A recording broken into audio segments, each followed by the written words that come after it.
Tawa masih memenuhi ruangan. Mereka bicara diselingi sesekali nyanyian dari para wanita.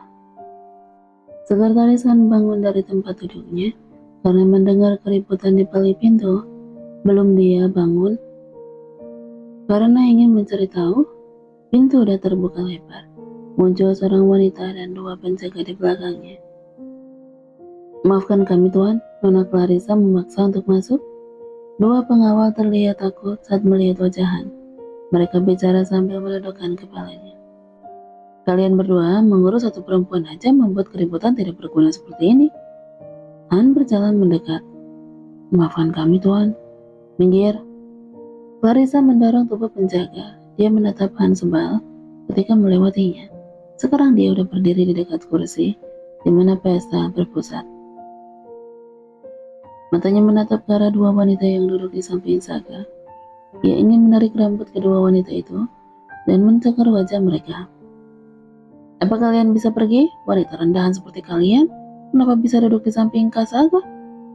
Semua orang yang duduk di ruangan itu tahu siapa Clarissa. Mereka ciut menatap Saga.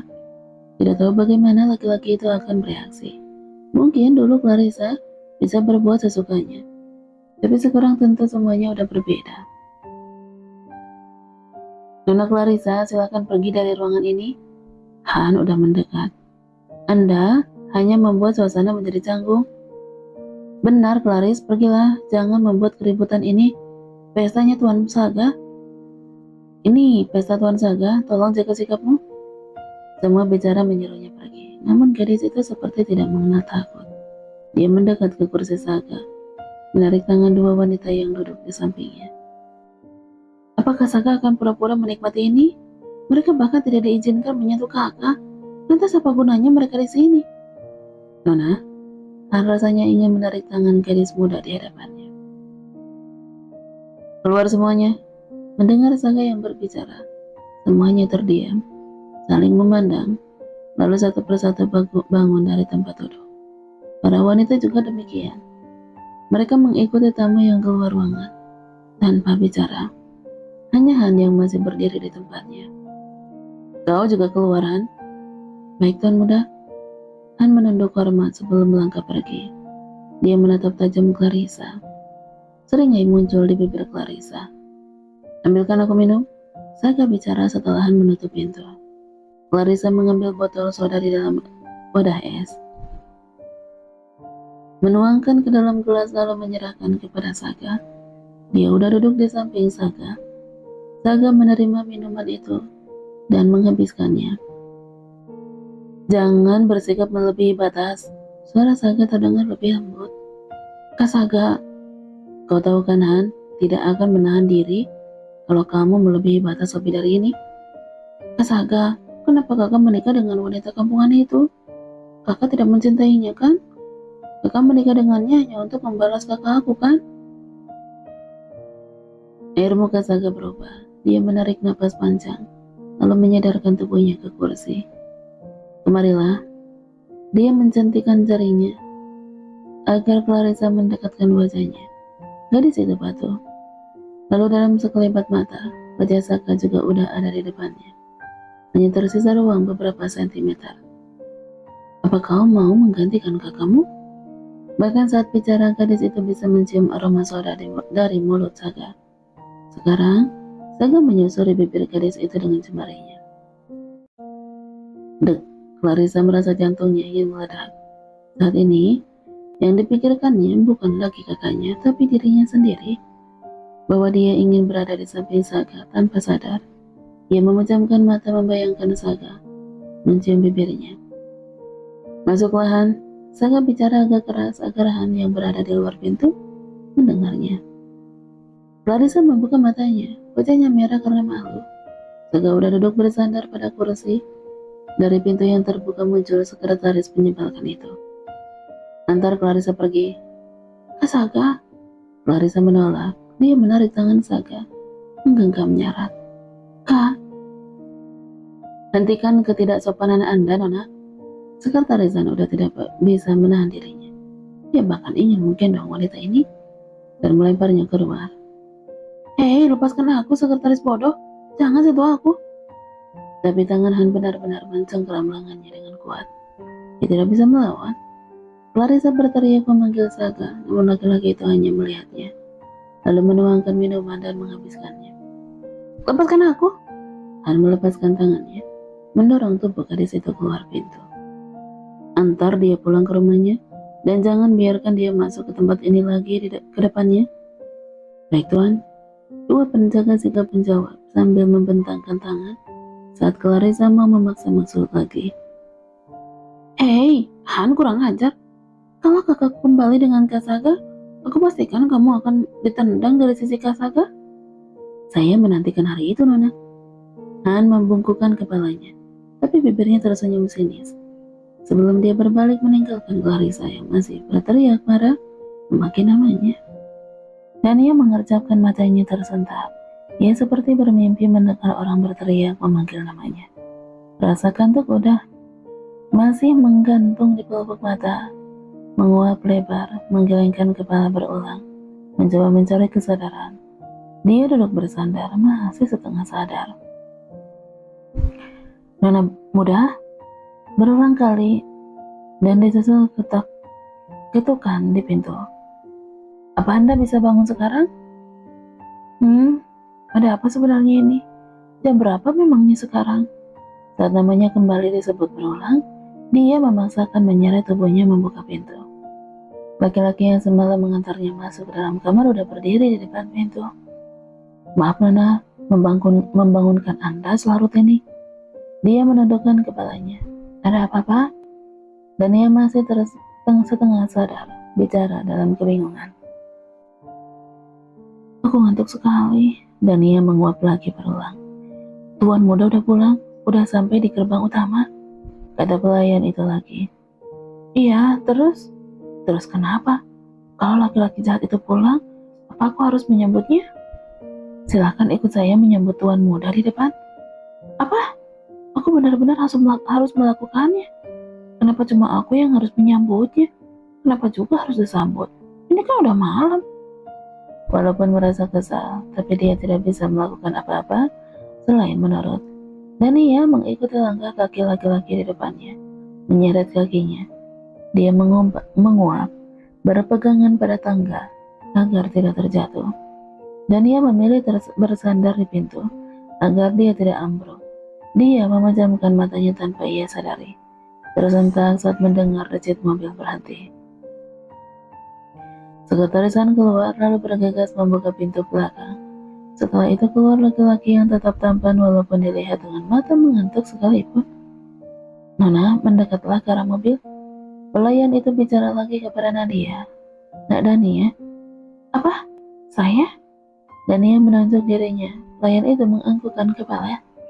Dania berjalan mendekat ke arah suaminya, tapi dia hanya berdiri dan tidak melakukan apa-apa. Kau datang menyambutku? Tangan suaminya udah mencengkeram dagunya, membuatnya mendongak. Namun segera ia mengalihkan pandangan dari bersih tatap mata. Iya Tuan, terbata dan ia menjawab. Dia mengikuti langkah kaki suaminya dan sekretarisan, sementara pelayan tadi berjalan di belakangnya. Nona, bisakah Anda mengganti pakaian Tuan muda? Dan ia yang sedang melepaskan sepatu Saga tersentak. Ia menatap Han tidak percaya. Bagaimana dia bisa menyuruhnya mengganti pakaian laki-laki jahat ini, sementara Saga yang sedang duduk di sofa tidak bereaksi apa-apa. Saya ambilkan bajunya sebentar, tapi tolong sekretarisan aja yang melakukannya. Gila apa? Memangnya kenapa aku harus mengganti baju orang ini? Dan ia menyerahkan pakaian tidur pada Han. Akhirnya dialah yang membantu Saga. Dan ia menerima setelanjang suaminya. Mendekapnya di dadanya. Dia membelakangi suaminya dan menundukkan kepalanya. Setelah selesai berganti pakaian, Saga berjalan menuju tempat tidur. Dia ambruk di sana. Selamat malam Nona, silahkan kembali istirahat, saya permisi. Oh iya, terima kasih atas kerja keras Anda, sekretarisan. Dan ia berjalan mengikuti Han sampai di depan pintu. Nona, apa Nona udah membaca lembaran aturan dan tugas saya berikan kepada Nona? Sekretarisan berbalik lagi. Iya sudah. Baiklah, selamat malam Nona. Han membungkukkan badannya sebelum menghilang di balik pintu yang tertutup. Tersadar dia masih memegang pakaian suaminya, dan dia masuk ke dalam ruang ganti pakaian, lalu meletakkan baju itu di dalam keranjang. Keluar dari ruangan itu, dia melewati suaminya yang udah memiringkan tubuhnya. Dia berdiri lama di samping tempat tidur Saga, menatap lekat laki-laki itu, laki-laki yang akan ia benci seumur hidupnya. Laki-laki pemilik tubuhnya, laki-laki yang harus ia layani sampai ia bosan dan membuangnya. Dia sungguh berharap permainan rumah-rumahan ini akan cepat berakhir. Dia berharap agar menjadi mainan membosankan yang akan segera dibuang ke tempat pembuangan oleh suaminya sendiri. Matikan lampu. Iya Tuan, selamat malam. Bergegas dia mematikan semua lampu, lalu berjalan menuju sofa. Dia udah menyelimuti tubuh dan terlelap begitu saja, berharap mimpinya indah. Pagi setelah hari pernikahan, dan ia berada di rumah besar ini. Di dapur hanya ada para pelayan yang sedang sibuk mempersiapkan makanan. Di beberapa sudut, dia juga melihat pelayan yang sedang melakukan pekerjaan bersih-bersih. Sepertinya penghuni rumah ini banyak juga, gumamnya sambil melangkah ke dapur. Selamat pagi, Nona Muda. Saya kepala pelayan, panggil saja saya Mun. Kepala pelayan memperkenalkan dirinya. Semalam dan ia memang belum tahu siapa namanya. Baik, Pak Mun. Apa ada yang bisa saya bantu di dapur? Kepala pelayan terkejut mendengar pertanyaan Dania. Bagaimana seorang anak muda mau membantu urusan dapur selama masih banyak pelayan yang melakukannya? Memang apa yang mau kamu lakukan di dapur? Kami punya koki profesional yang bertugas untuk memasak. Ibu mertua dan dua adik iparnya udah muncul. Wah, mereka terlihat sangat cantik seperti mau pergi ke pesta. Padahal ini masih pagi sekali. Takjub Dania mendapati fakta baru kehidupan masyarakat kelas atas. Selamat pagi Bu, selamat pagi adik ipar. Dania menyapa dengan sopan, berusaha tidak peduli dengan ucapan mertuanya barusan. Tapi ketidakpeduliannya malah membuat masalah. Dasar wanita bodoh, kamu pikir udah merasa hebat karena menikah dengan kakakku? Semalam aja kamu ditinggalkan di malam pernikahanmu? Adik ipar pertama. Menyedihkan, wanita rendahan dan kampungan tidak mungkin selevel dengan kakak. Ibu juga tidak tahu kenapa kakakmu memilih perempuan seperti ini sebagai istrinya.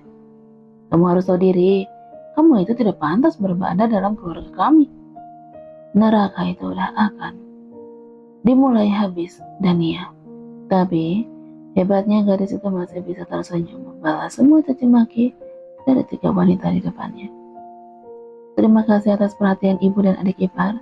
Kedepannya mohon bimbingannya ya. Apa? Kau benar-benar tidak tahu malu ya? Ibu mertua tersenyum sinis.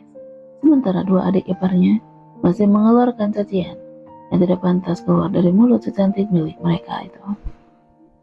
Saat mereka masih belum mengakhiri intimidasi dan celaan, telepon di dinding depan dapur menyala. Lampu di nomor 1 menyala, dan ia melihat kepala pelayan langsung sigap meraih telepon dalam deringan kedua. Baik Tuan, jawabnya singkat. Ada apa? Apa Saga membutuhkan sesuatu? Ibu mertua bertanya. Tidak nyonya, Tuan Muda meminta Nona Muda untuk kembali ke kamar. Dan ia bingung. Kenapa? Memangnya kenapa Pak Mun? Nona bisa kembali ke kamar sekarang? Tuan Muda sedang menunggu. Baiklah, ibu dan adik ipar saya permisi. Dan ia menundukkan kepalanya, lalu beranjak pergi, melewati tangga, sambil terus berpikir apa yang diinginkan suaminya. Sementara di belakangnya, ketiga wanita itu masih belum berhenti membicarakannya, yang isinya hanya makian. Duh, pagi-pagi tidak lelah apa memaki? Dan ia melangkah menuju kamarnya. Ia masuk ke dalam kamar, mencari di mana keberadaan laki-laki menyebalkan yang meninggalkannya di malam pertama tanpa penjelasan. Dia ada di atas tempat tidur, duduk sambil mengibaskan rambutnya. Sial, kenapa dia terlihat tampan, padahal baru bangun tidur? Dan ia bergumam pada dirinya sendiri. Belum dia sampai di samping tempat tidur. Air? Apa? Air minum kan? Bukannya jelas-jelas ada di sampingmu? bersebelahan dengan telepon yang kamu pakai tadi. Air. Saga mengulang kata-katanya, dan ia terperanjat. Baik. Ia bergegas melangkah meraih gelas dan menyerahkannya pada Saga. Gila, apa ini maksudnya aturan kedua? Melakukan tanggung jawab sebagai seorang istri tanpa bicara? Tapi ini kan keterlaluan. Kau kan punya tangan.